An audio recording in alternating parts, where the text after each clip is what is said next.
We are discussing about the Africa Continental Free Trade Area and that it has started operating, and any trade transactions going on in Africa should ideally go through the Africa Continental Free Trade Area framework. So, Mr. Biko, if you could introduce yourself and possibly start by speaking about what is the Africa Continental Free Trade Area aiming to achieve, and what does it mean that it is now operating?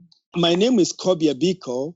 I've got a background in language, English language and literature, as well as law and business. That's my background. And, I've been on the Africa Asia platform discussing a few things as regards Africa. And this is a very great opportunity for me to be invited again to talk about issues surrounding the Africa Free Trade Area, which has been launched on the 1st of this year. The question which I've been asked to deal with is, what does the launch mean? What does it mean, the African Free Trade Area? For me and to most of the people, it will mean that we are moving into, after spending so much time within the political domain since African states started getting independence and becoming republics. So it means that we are on our way to creating a massive employment for our youth and women. It will mean also we are on our way to increasing our capacity in terms of increased salaries. We are on our way to have manufactories. We are on our way to competing with other entities. When I mean entities, I'm talking about economic entities like China, economic entities like India, economic entities like European Union, and economic entities like America or North America. But more importantly, is that we have got our mojo right. We have got things right. And African as an entity by itself is going to see to it that we first and foremost eradicate poverty by increasing incomes across the board in all households in Africa. So for us as Africans, is a moment to treasure, is a moment to celebrate, and is a moment where we can say, really, after all those struggles, we have come to a point or a tipping point where we have nothing else to do except jump into the water and swim with the sharks, if you will. So that is my understanding of the launch of the African Free Trade. Eradication of poverty for me is the number one obligation of the African Free Trade Area. Okay. And those are very good comments, Biko, especially with regards to like the potential quantity of trade that's going to go through with the free trade area.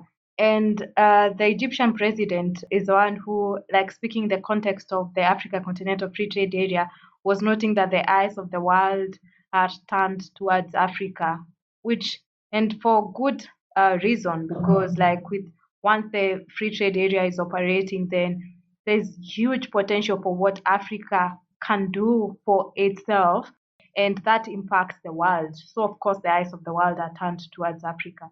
So, Joel, tell me, what are your comments about that? Like, especially now that it looks like Africa is catching the attention of the world, and this time round, it's almost like for the big potential that it stands to realize through the free trade area.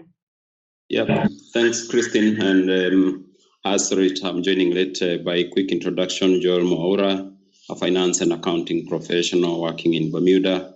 I'm currently working in the insurance regulation sector. And I'm a keen student of life when it comes to matters development agenda. And I think my colleagues have clearly indicated the importance of this agreement, especially in the area of developing Africa and moving things forward in Africa. The question of the eyes of the world are turned to Africa, as the Egyptian president observed. I thought it is a great question, or it's a great comment to come from the African Union as an organization, because then really get me thinking, if the eyes of the world are turned to Africa, then I think the bigger question that we really have to ask ourselves is where are the eyes of Africans themselves turned towards? The question is then, why is the world all of a sudden turning toward Africa?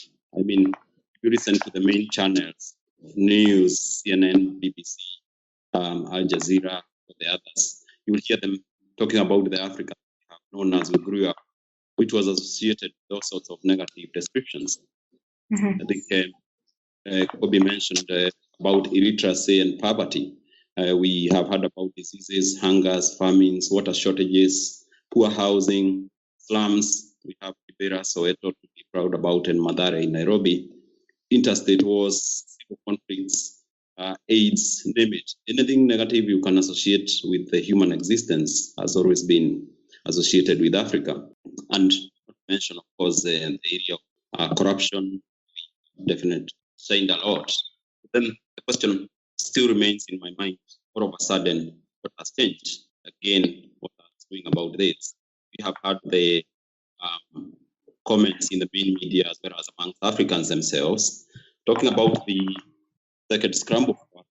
Sometimes I wonder whether it's the second or the third or the fourth scramble we are talking about, not certain where that is. But we are aware at least of the 1884 Berlin Conference, where the Europeans did sit in Berlin, shared out Africa as a cake on a table amongst themselves.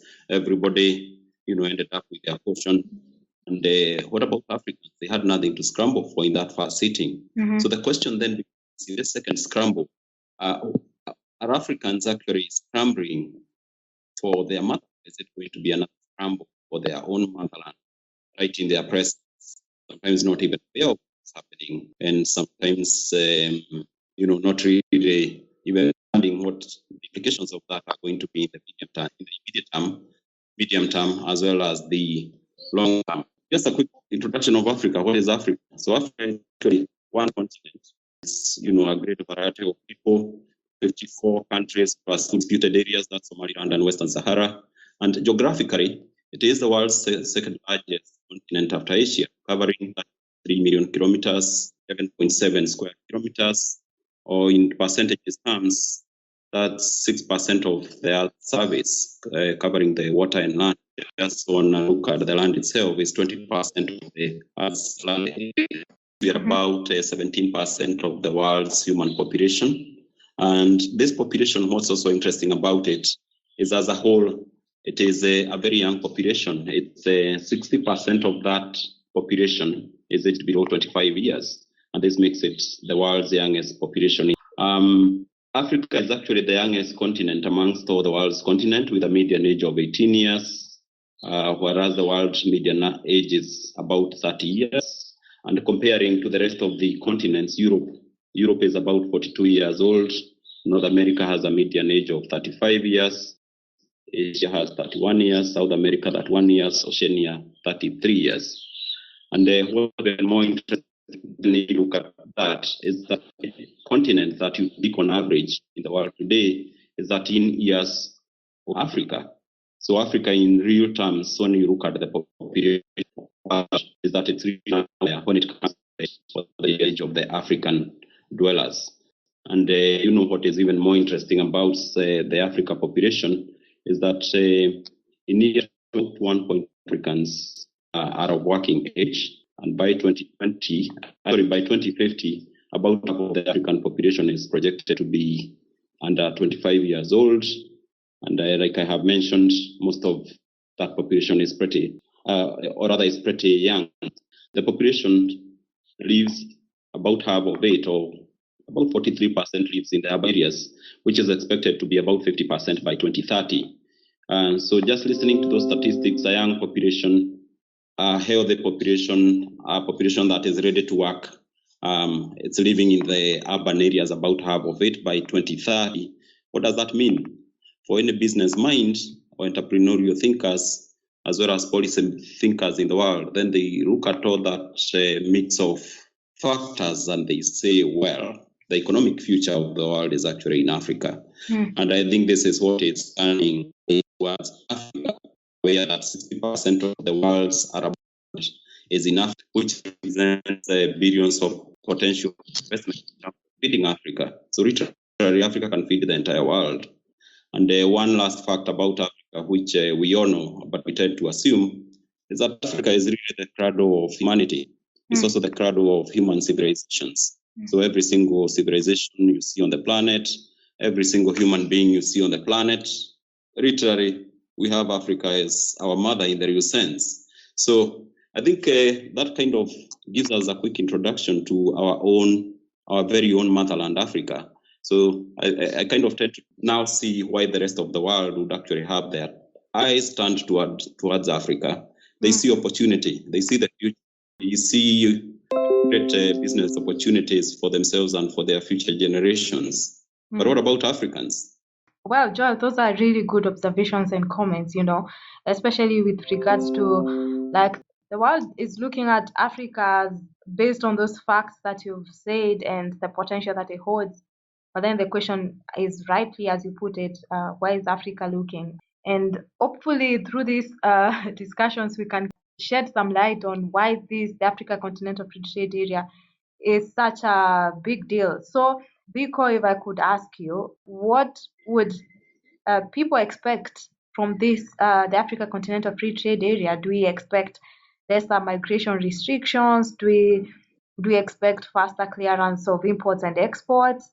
Ideally, assuming that the implementation is one thing, because the agreement looks good on paper, but the implementation of it is, of course, going to be paced.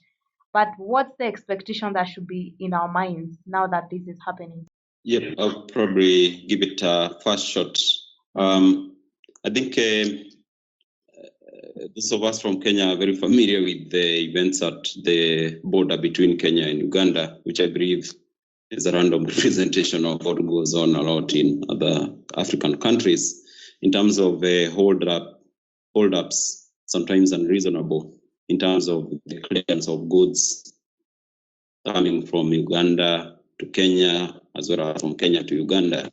And sometimes some of those goods are going all the way to Congo. And sometimes other countries like Rwanda, Burundi, and other Central and Western African countries. So I think the first and most immediate impact that really, I think it would be fair to expect if African countries are really serious about what this African Continental Free Trade Area Agreement really stands for, is an immediate commitment and immediate implementation of a faster clearance of imports and exports of goods across all African borders.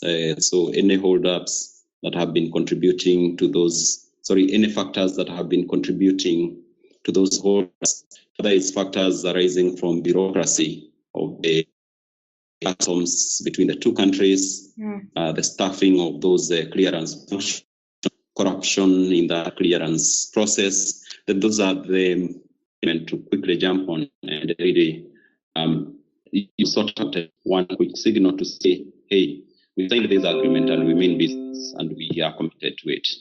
The other thing that I think would be reasonable to expect would like to see probably associated with the faster clearance, then countries taking measures, the movement of people between borders, whether it's business people, whether it is professionals, whether it is tourists or students moving across borders. We definitely would like to see African countries making it as easy as possible. I know some countries, for example, have started working on saying visa on arrival for people from the rest of Africa. I think that would be a good point, but eventually we definitely want to see probably a visa-free travel across the entire of Africans for Africans and hopefully eventually for all people in the future. So I think those two, I think, would be my most immediate expectations. I think in the longer term, the bigger elephant in the room in terms of expectations is a shift of attitudes towards Africans themselves, towards each other. How do we look at each other, for example? How do we look at an African, for example, from the Sahel region or from West Africa or from South Africa? or even how do I look at my fellow Africans from East Africa region, Ethiopians, Somalis, Tanzanians, people from Malawi, Uganda, Rwanda, Congo. Like these are people we have not previously interacted very well with just because of the colonial legacy and the siloed countries and colonial borders that we definitely inherited from the 1884 Berlin Conference. However, if this trade agreement will mean anything for all of us, then I think the question of change of mindsets becomes then I think the bigger question that we really have to start working on. So we definitely should expect at all levels on the continent, whether we are looking at individuals like ourselves, professionals like ourselves, family discussions, county government discussions, whether we are looking at municipal discussions or even national conversations, the presidents themselves who sign these agreements or their trade ministers must be really the first custodians, as well as the people who are spearheading the process of changing people's mindsets and attitudes towards each other, as well as towards the prosperity of Africa and the trading processes and the integration processes really associated with that. Okay, and so thanks for that, Joel. And if I may ask, Biko, if you can hear me, or one of I can. you can. Okay. Tell me, what do you think would count as success for the Africa Continental Free Trade Area? What do you think, looking at 6 months down the line, looking back to this, you'll be saying this is success? What will you be looking at? Is it trade volumes? Is it the amount of movement of people, or what would count as success? First of all, I appreciate so much the breakdown of statistics which Joel has enunciated a couple of minutes ago, and they have given us a clear view of Africa as a continent.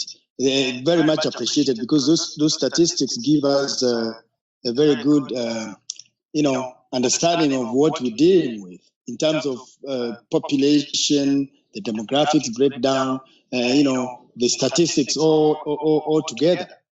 When you ask yourself about what could be seen as success for the African Free Trade Area, there are many things. Let's say 6 months down the line, you have indicated. 6 months down the line, we should be able to see, as we indicated, trade volumes. And more importantly, is to see that governments are giving more impetus to the law and the letter of the African Free Trade Area. Why am I saying that? Is because if we have, as you said, a very good document on paper, but we are not going, that's just theoretical, we are not accepting it to implement it or in practice, then we will have shortchanged ourselves. If we could see that goods are moving, there is no that glitch which you find at the border of a lot of trucks which are there. If you continue seeing new border posts and fast clearance of goods and as well as people moving from one country to the next, when we start seeing bringing down or the crumbling of barriers like the visa regimes, especially to some countries which are very tight on that, like South Africa, where I am at the moment, they are very strict visa regimes, and they have to bring that down so that they can allow more movement and people. Most of the countries in Africa are very protective of themselves. These protections which have been put in place in terms of tariffs, compliance, and legal processes are the ones which have contributed so much to poverty levels in Africa.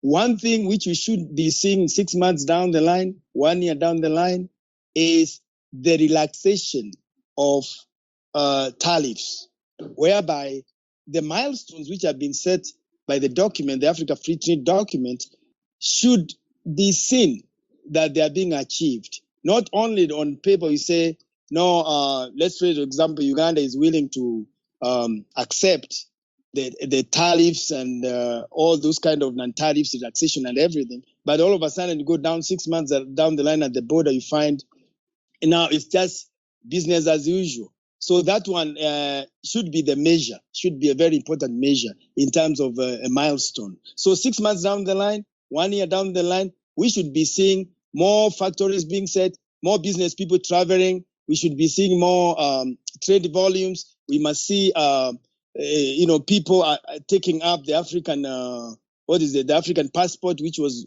mooted, and I think it came out, it was given to the African chairman that time. We should be seeing a lot of things which are happening in Africa. And I've just mentioned a few, but I think also other panels have got other things which they could be talking about. But in the long run, like 5 years down the line, 10 years down the line, we should be seeing people's livelihood change. The living standards are good, roads are being built, the railways are being built, wars and areas of conflict are no longer there anymore. Because one thing is that the more people become economically empowered, the more they think less and less about conflict. Most of those conflicts you see is sharing of resources within their republic or their state. But once the trade is open and everybody is moving all around, people are able to make money in different ways, then we can see that the war is gone, right? The conflicts are gone. Then these are the milestones you could be looking at in the 10 years down the line. But in the short term, we should be looking at, as you said, trade volumes. We will see relaxation of tariffs. We will see more write-ups about African free trade area. Journalists, talking about how businesses are open in Burundi, how businesses in Chad, how they are in Angola, and that kind of thing. This is some of the milestones and signposts we should be looking at, indicators for the, that African free trade area as a concept is working and it's been meant to work. It's been put on the ground and it's working. These are some of the things which I would, point out. Thanks, Biko, for those observations. Quite good observations that you make there, So if I could turn to Isanda and you speak a bit more about your observations on the Africa Continental Free Trade Area. What do you think about it? Thank you, Christine. And I would say I'm very overly the optimist about this new agreement, but I would say it's good that we give it a chance to see how things go. And the reason why I'm saying that is because if we look at the agreements that Africa as a whole have gotten into in the past and how they have implemented, it's not very encouraging. For instance, the Maputo Declaration of 2008, where African countries all agreed to spend more than 10% of at least 10% of their budgets on agriculture. So far, I think we have only 8 in 2020 that are now fully compliant. And let's say a bit of like 26% of the rest that are between 5% and 10% spending that's as a percentage of their GDP spent on agriculture. Before, we also had the Yamoussoukro decision, which was like the decision to open up airspace so that Africans don't have to fly to Europe so that they come back, to another African capital or something like that. That's still, I don't think the implementation has been done as we speak. So we tend to see there's so many stumbling blocks when Africans decide to do something. Another example I'll give closer home is the East Africa community, which, collapsed in 1977 and then revived in 2000. And since then, you would see there's ups and downs, which of course is expected. But I think it's a lesson for all of us to know that all we are expecting, all the good things we are expecting that will come with the free trade area might not actually come easy. There will be lots of pain and there will be, ups and downs. And most of these, I would say, is a factor of governments and how they are structured. The people as a whole, Africans as we are, I think we are willing to work together. If you look at art, which is not bound by the politics. So by art, I talk of things like music. You see Diamond collaborating with South African artists, and you see a Ghanaian artist singing with Nigerian artists. You know, they are not bound by these colonial boundaries, meaning the people sort of are okay, you know, working and doing things across borders.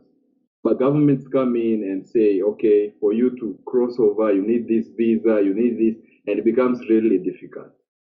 So I would say some of these protectionist attitudes that our governments have will probably linger on for some time, and maybe for some reason it could be justified because, for instance, why would so let's say we have signed a free trade agreement, Kenya and Uganda.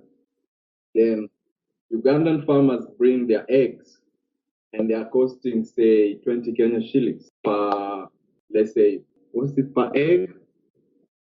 No, per egg, let's say they are costing 8 shillings.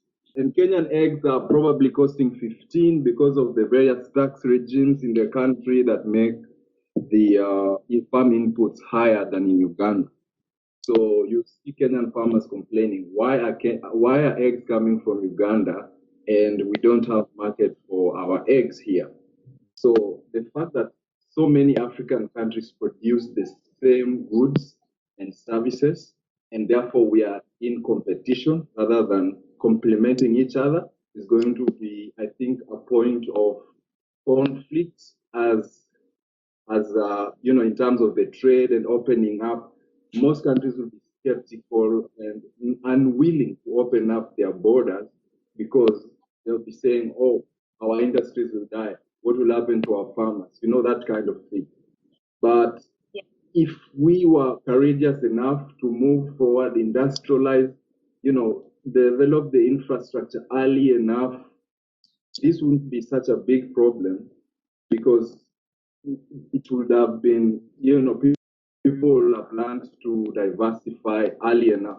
Because, for instance, right, I read somewhere like 5 years ago that majority of the food that is consumed in Congo Brazzaville comes from France. As much as, you know, Congo Brazzaville is in the equatorial zone, they receive all the rainfall and stuff, they still import most of their food because they rely mostly on oil. So there's really not so much agriculture going on. So, for instance, 1 kilo of meat in Congo Brazzaville is the equivalent of 1,000 Kenya shillings. In Kenya, 1 kilo of meat is probably 400 Kenya shillings. There were time that time the flights from Nairobi to Congo Brazzaville, Kenya Airways was operating 3 times a week to that destination. But still, no one was, you know, sending meat over there. Yeah, flowers, no one, even tomatoes. They import everything from France. So still, we will find that it's not easy. You know, there's a ready market there. We have the goods here. We could supply them, but there are still some legacy establishments in place. So, for instance, you don't know who is supplying the meat in Congo Brazzaville and who they are connected to politically, and therefore they might not allow a new entrant from another African country to come and disrupt the current setup. You know, it's some political, you know, hurdle to overcome. So that's one of the things. So the major problem we will have going forward for me is the political setup. And then the other one is the rule of law and safeguarding of contracts. So for instance, in the European Union, trade between countries in Europe is at 60%. In Africa, for whatever reason, we are at 16%. So if someone in Czech Republic sends some goods to England, they expect to be paid probably within 1 month. And if they are not paid, they can go to court in either London or in their capital city, and their case will be heard. and ruled fairly. So they know that a contract that they have signed between a supplier in Czech Republic and the person receiving the goods in London will be honored because the courts can enforce the contract.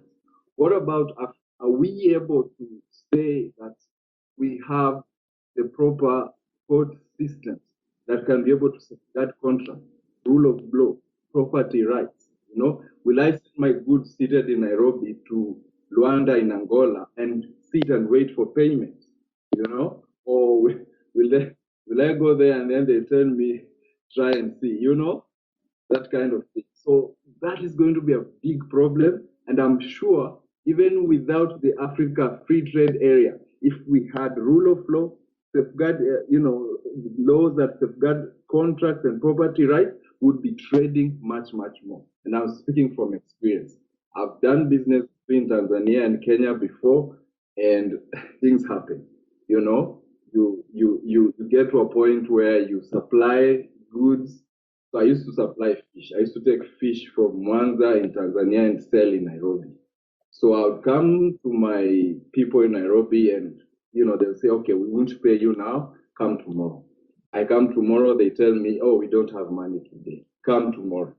And the story will go on until today, since 2009, I'm still owed money by this thing.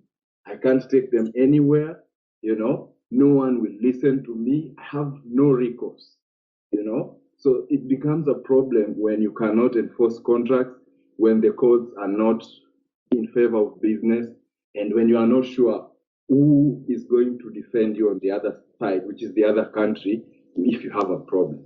Will the police be on your side if something happened, or will they side with this person from this other country?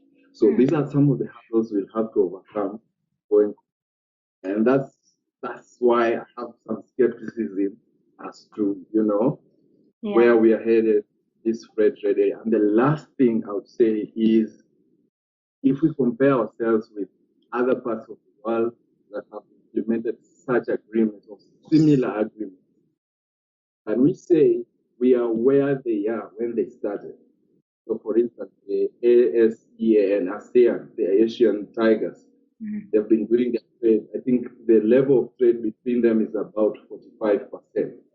When they signed this agreement, I don't know the exact time.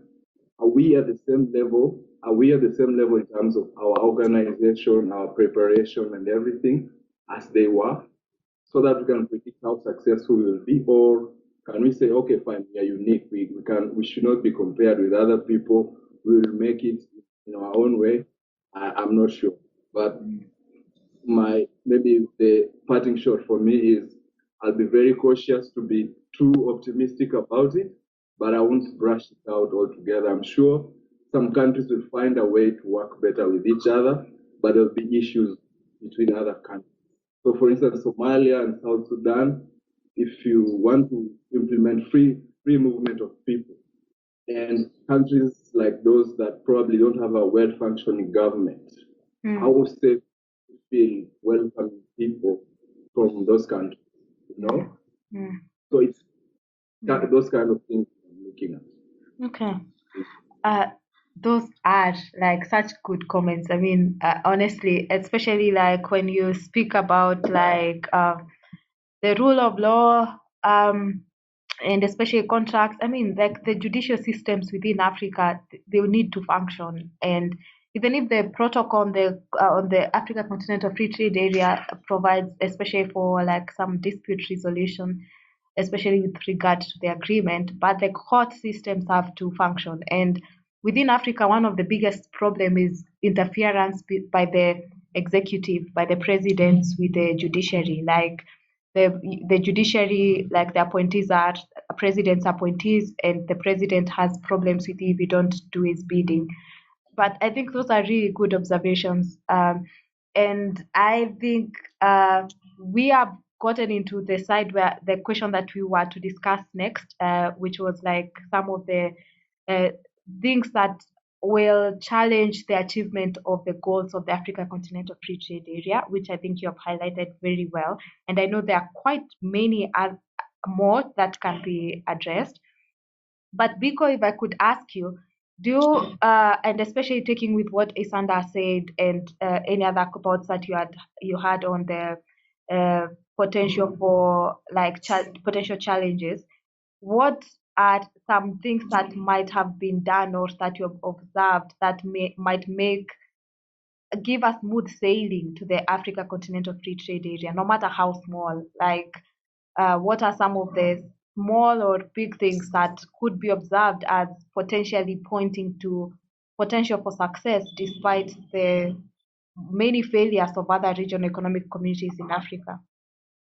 Well, the African Free Trade Area is being introduced to a skeptic, kind of a population, because Africa has had many stats and stuff. So it's really a good thing of, the fact that there are people who are a little pessimistic about the African Free Trade Area. I would as well identify with the concerns about being pessimistic about the African Free Trade Area. But as you look at it, you look historically, from the time Africa was granted independence by the European powers, there was a lot of naysayers, right? And the people who painted a very gloomy picture about the African republics and states. Some of these came to pass. Others were not really on target. And Africa has thrived in spite of all those concerns. What I would say is that if you look at some successes of the countries which got independence, that's a very good pointer that we can be left on our own means and be able to take care of our own business. Mm-hmm. Although cases of failure are there as well. Mm-hmm. So either the optimist and the pessimist are all have this. They share almost halfway the concerns about Africa. But with the coming of success stories like countries like Botswana, Mauritius, Seychelles, countries like Namibia, and other countries which have been successful after they got their independence, that's just something to encourage the African free trade area to carry on. Mm-hmm. There is also a point of the preferential trade areas, ECOWAS, the East African Community, the SADC area, customs union like SACU and COMESA. All these have been formed, and they have faced all those challenges you mentioned above. Some of them are almost in a collapsing stage. There was a betrayal of the East African community in 1977, as it was earlier pointed out. Why? Because of betrayal. Now, when they got the things right and they got the legal processes right, now we have another new East African community. Now, the challenges are there, but the pointers of success are even more pointed, if you will, because we have seen much failure as well as much success in Africa. So we should more look at the way in which we can add, especially the 2 points which were raised about politics and the legal processes. Those areas must be addressed first and foremost.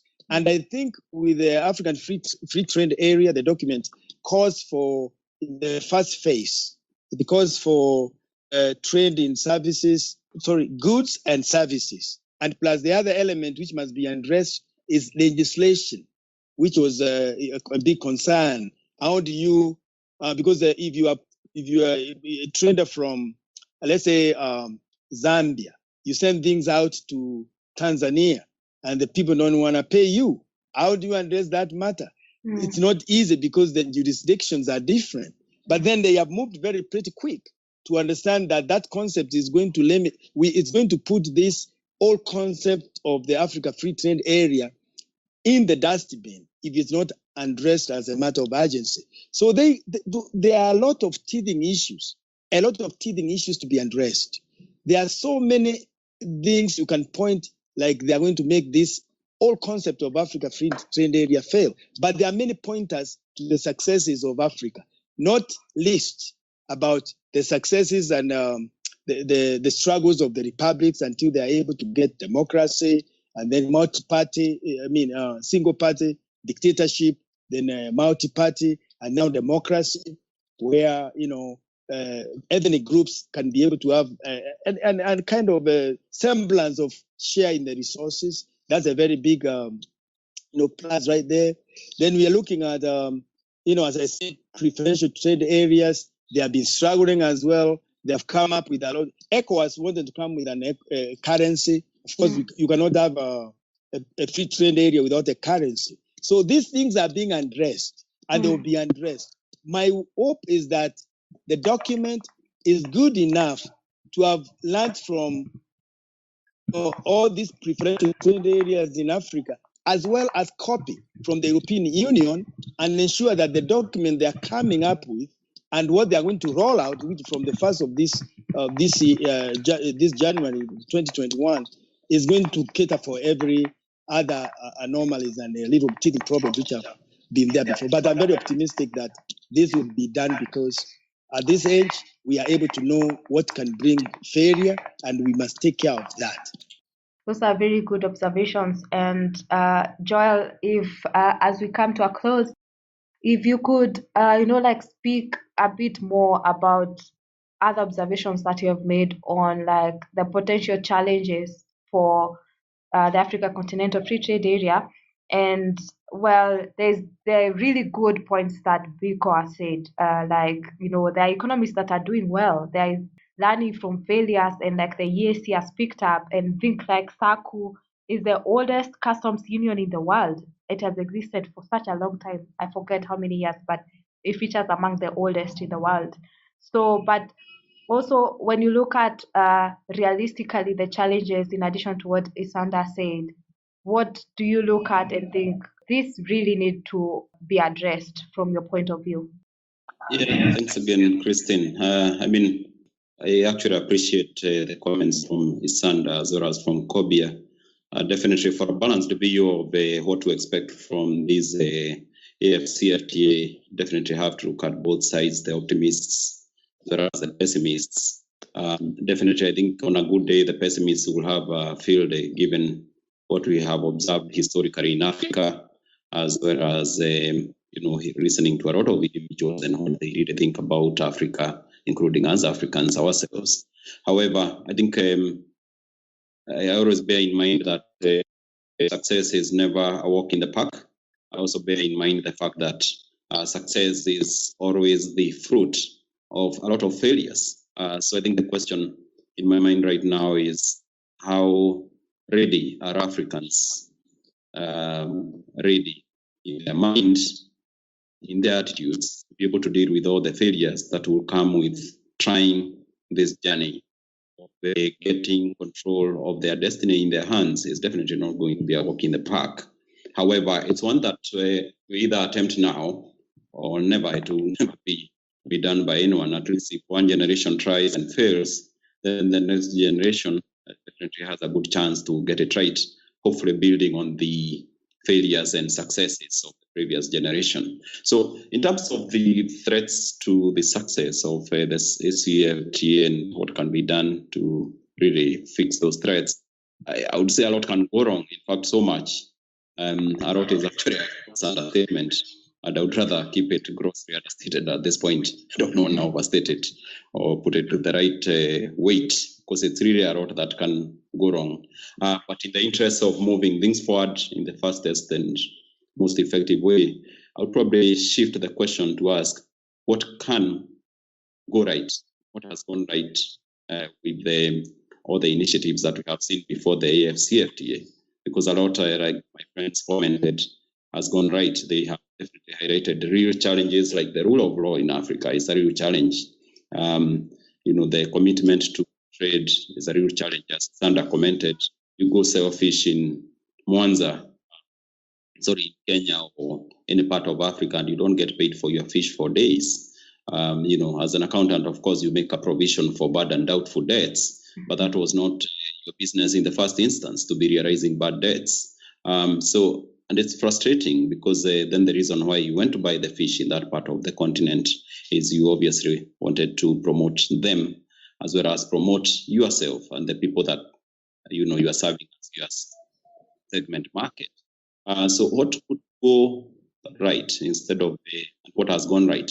I think there is that collective will and converged willpower and aspirations amongst the people in Africa, as well as other Africans outside Africa, for a strong and united Africa that has its destiny in its hands. I think we definitely have to use that willpower and aspiration positively, despite the challenges that face it. I've heard many people say that in Africa, we are probably the only people that probably need very little interaction with each other. We kind of naturally gravitate towards each other when there are problems. We want to help each other out. We definitely have that, socialism strongly built in us from the villages and from the families that come from back in Africa. Is very strong.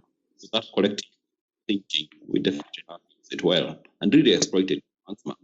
In Kenya, we had the Harambee spirit, which meant pulling together.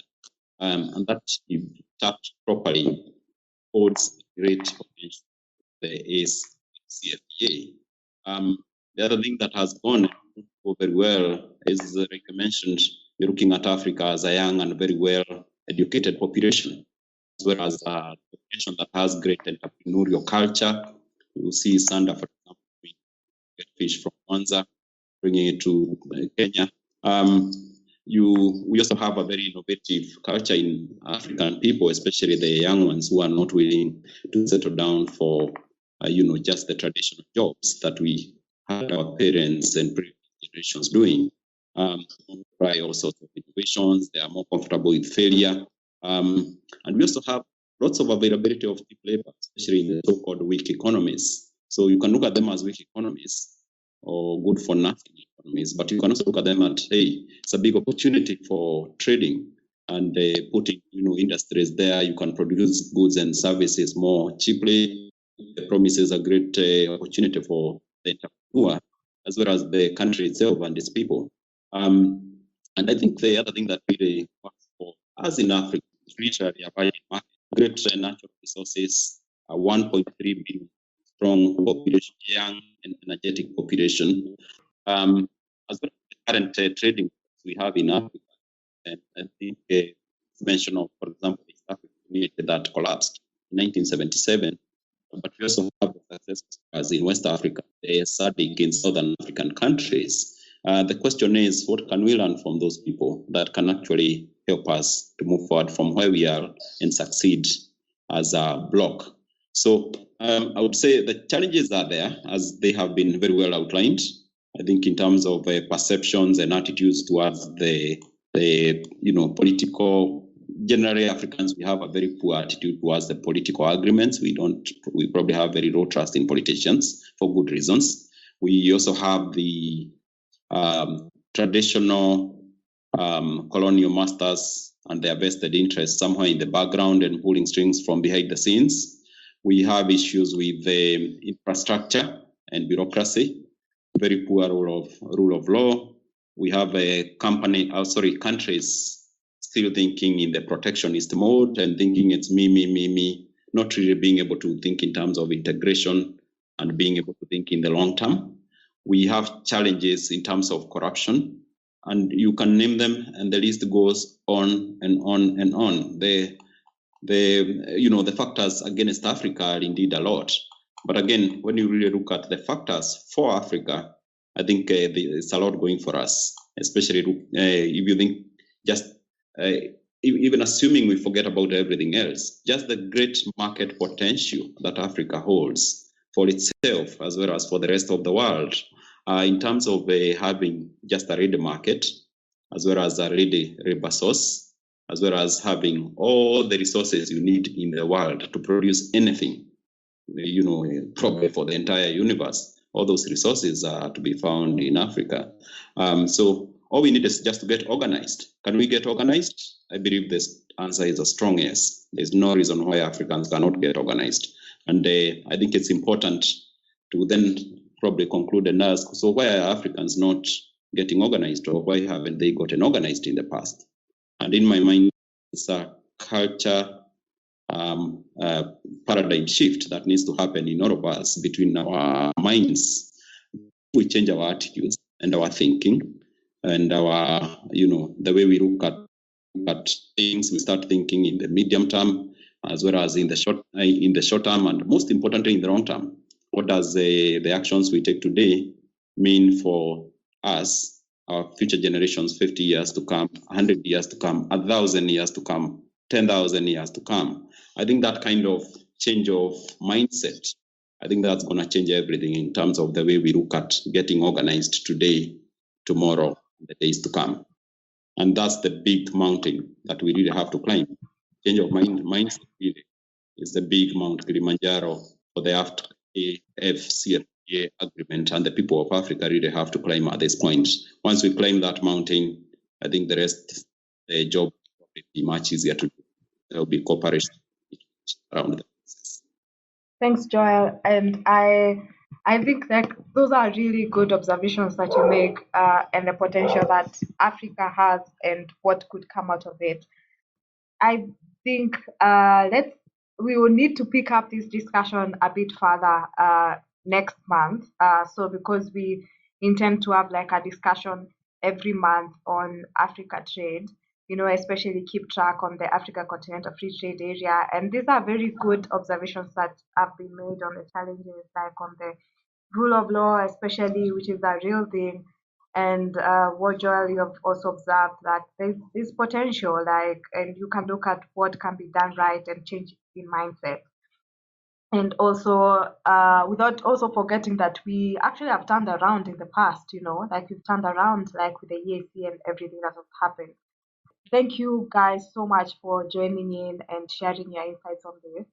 I will want to end it here, and then we will pick up, especially to mention more on like third party interference on the like Africa Continental Free Trade Area, which is a real thing, and the ongoing almost global trade wars that are being observed in Africa, like the West and the East, and fighting for resources or to do some things in Africa, and the potential that the Africa Continental Free Trade Area could have to save on some of such things. But thank you so much, Biko, for joining in tonight, and Joel, thank you so much for joining in and your comments, and as well. And we will have more discussions in the future about this. Thanks a lot, guys.